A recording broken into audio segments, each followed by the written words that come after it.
കർത്താവിന്റെ ഉന്നതമായ നാമത്തിൽ ഞാൻ നിങ്ങളെ ആശീർവദിക്കുന്നു. ഈ പ്രഭാതത്തെ ആശീർവദിക്കുന്നു. പ്രഭാതത്തിന്റെ എല്ലാ മനോവികാരങ്ങളുടെ കൂടെ കർത്താവ് നിങ്ങളെ ആശീർവദിക്കട്ടെ. രാത്രി ഉണ്ടായിരുന്ന ചില അനിഷ്ട സംഭവങ്ങൾ കാരണം ഹൃദയഭാരമുള്ളവരുണ്ടാകാം. ഏതെങ്കിലും ഫോൺ വിളി കേട്ടതിന്റെ പേരിൽ മനസ്സ് ഇടിഞ്ഞിരിക്കുന്നവരുണ്ടാകാം. അങ്ങനെയുള്ള എല്ലാ മക്കളും ആവശ്യമായ അനുഗ്രഹത്താൽ കർത്താവ് നിങ്ങളെ സന്ധിക്കുകയും നിങ്ങളെ സന്തോഷിപ്പിക്കുകയും നിങ്ങളെ ഉയർത്തി നിർത്തുകയും ചെയ്യട്ടെ. കർത്താവ് നിന്റെ തിരുമുറുവാർന്ന് വലത് കരുത്ത മക്കളെ സ്പർശിക്കണമേ. അവിടെ യാത്രകളെ നീ ആശീർവദിക്കണമേ. അവിടെ സംരംഭങ്ങളെ നീ ആശീർവദിക്കണമേ. വീട്ടിൽ തന്നെ ചെയ്തു തീർക്കേണ്ട ഒത്തിരിയേറെ ജോലികളുണ്ട് ഈശോയെ. ഇന്ന് ഞായറാഴ്ചയായിട്ട് കുടുംബത്തിൽ തന്നെ പ്രാർത്ഥനയും മറ്റു കാര്യങ്ങളൊക്കെ ആയിട്ട് ഉത്തരവാദിത്വം ജീവിക്കുന്നവരുണ്ട്. പുറത്ത് പോകാൻ വേണ്ടി വെച്ച സമയങ്ങളായിട്ട് വന്നിട്ടുള്ളവരുണ്ട്. കർത്താവ് എവിടെ പോയാലും നിന്റെ ചൈതന്യത്തിൽ തന്നെ അവർ നിലനിന്ന് പോകാൻ ഇടയാക്കണം പ്രാർത്ഥിക്കുന്നു. എൻ്റെ കർത്താവിൻ്റെ ഉന്നതമായ നാമത്തിൽ സഭയുടെ അധികാരത്തിൽ കുരിശിന്റെ അടയാളത്തിൽ ദൈവശക്തിയായി ഞാൻ മക്കളെ ആശീർവദിക്കുന്നു.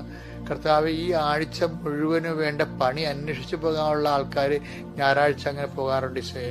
അങ്ങനെയുള്ള തൊഴിലന്വേഷണകരെ നീ ആശീർവദിക്കണേ പ്രാർത്ഥിക്കുന്നു ഈശോയെ. ജീവിത പങ്കാളികൾ അന്വേഷിച്ച് ഞായറാഴ്ചകളെല്ലാം ഇങ്ങനെ അന്വേഷിച്ച് പോകുന്നവരുടെ എണ്ണം കൂടുതലാണ്. ജീവിത പങ്കാളി അന്വേഷിച്ച് പോകുന്നവരുണ്ട് ഈശോയെ.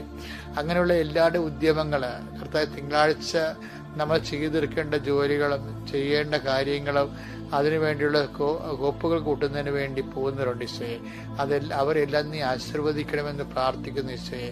കുടുംബത്തിൽ തന്നെ കർത്താവെ പല കാര്യങ്ങളും ഇങ്ങനെ മാസങ്ങളായിട്ട് ചെയ്യാതെ കൂട്ടിയിട്ടിട്ട് തലവേദന പിടിച്ച് കാണുമ്പോൾ ഉറക്കം വരും. പഠിക്കാത്ത ചാപ്റ്റേഴ്സ് കാണുമ്പോൾ ഉറക്കം തന്നെ കുഞ്ഞുങ്ങളെ പോലെ കർത്താവെ ചെയ്തു തീർക്കാത്ത ജോലികൾ ഓർത്തിട്ട് കോട്ടുവായും ഉറക്കവും വരുന്നവരുണ്ട് ഈശോയെ. അങ്ങനെയുള്ളവരുടെ എല്ലാ ജോലികളും പെട്ടെന്ന് ചെയ്ത് മാറ്റാൻ അവർ നീ പ്രത്യേകം അനുഗ്രഹിക്കണമെന്ന് പ്രാർത്ഥിക്കുന്നു. എൻ്റെ കർത്താവിൻ്റെ ഉന്നതമായ നാമത്തിൽ സമാധാനത ബന്ധുക്കളെ കാണുന്നതിന് വേണ്ടിയും സ്വന്തപ്പെട്ടവരെ കാണുന്നതിന് വേണ്ടിയും രോഗികളെ കാണുന്നതിന് വേണ്ടിയും ഇന്ന് യാത്ര തിരിക്കുന്നുണ്ട് ഈശോയെ. ആ യാത്രകളെല്ലാം മംഗളമായിരിക്കാൻ വേണ്ടിയും അവർ ചെന്നെത്തുന്ന സ്ഥലങ്ങളിൽ കർത്താവിൻ്റെ കൃപയാൽ അവർ നിറയപ്പെടാൻ വേണ്ടിയും അവർ അഭിവാദനം ചെയ്യുമ്പോൾ എലിസബത്തിനും മറിയം അഭിവാദനം ചെയ്തതുപോലെ അവിടെ ഹൃദയത്തിൽ ദൈവത്തിൻ്റെ ചൈതന്യം തുള്ളിച്ചാടാൻ വേണ്ടി ഇടയാക്കാൻ വേണ്ടി മാത്രം പ്രാർത്ഥന വ്യാപരിക്കാൻ അങ്ങനെ മക്കളെ സഹായിക്കണം പ്രാർത്ഥിക്കുന്നു.